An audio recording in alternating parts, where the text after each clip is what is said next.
Hi guys, तो आज हम परचेज करा है हमारा फिलिप्स का न्यू एयर फ्रायर।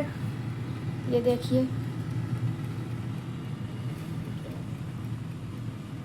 अब हमने इसमें डाले हैं पोटैटो नगेट्स, तो उसे निकाल के देखते हैं। ये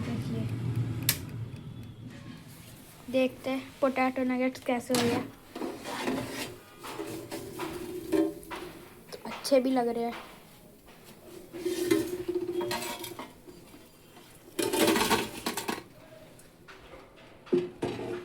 ये देखिए गाइस, बिल्कुल अच्छे आए हैं।